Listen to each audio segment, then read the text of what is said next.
श्री पार्वती जी की तपस्या। शिव जी तपस्या द्वारा प्रसन्न होते हैं। इस प्रकार का निश्चय करके श्री पार्वती अपने माता पिता से बोली, पिताजी मैं तप करना चाहती हूँ। तप के द्वारा ही मेरे शरीर स्वरूप जन्म एवं वंश आदि की सफलता होगी, इसीलिए आप मुझे तप करने की आज्ञा दे दें। सुनकर हिमाचल बोले, हे पुत्री, मुझे तो तुम्हारा विचार बहुत अच्छा प्रतीत हो रहा है। तुम अपनी माता से भी जाकर पूछ लो, यदि यह आज्ञा दे दे तो बहुत उत्तम होगा। यह सुनकर पार्वती मैना माता से पूछने गई, माताजी आप मुझे तप करने की आज्ञा दे दें। मैं कल प्रातः काल होते ही वन में तप करने के लिए चली जाऊं। यह सुनकर मैना अतीव दुखित होकर बोली, पुत्री तुम घर में ही तपस्या करो, वन जाने की क्या आवश्यकता है।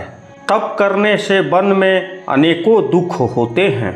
इस प्रकार की अनेक बातें कहकर मैना ने उमा देवी को वन जाने से रोका। तब तो उमा देवी अत्यंत दुखित हो गई। उसे इस प्रकार की दुखित एवं क्लेश में देखकर अंत में मैना ने उमा देवी जी को तपस्या करने की आज्ञा दे दी। तब अत्यंत आनंद को पाकर अपनी माता पिता तथा सखी सहेली सबको यथोचित प्रणाम आदि करके उनसे आशीर्वाद पाकर तप के लिए चल पड़ी। कुछ दूर पर जाकर उन्होंने वस्त्राभूषण आदि उतार दिए। बल्लेकल मृग चर्म आदि धारण कर उसी स्थान पर पहुंची जहां सदाशिव ने तप किया था। वहां पृथ्वी को शुद्ध करके वेदी बनाकर अपनी इंद्रियों को वश में करके मन को एकाग्र कर कठिन तप करना आरंभ कर दिया। गर्मी के दिनों में अपने चारों ओर अग्नि जलाकर बीच में बैठकर मंत्र जपती।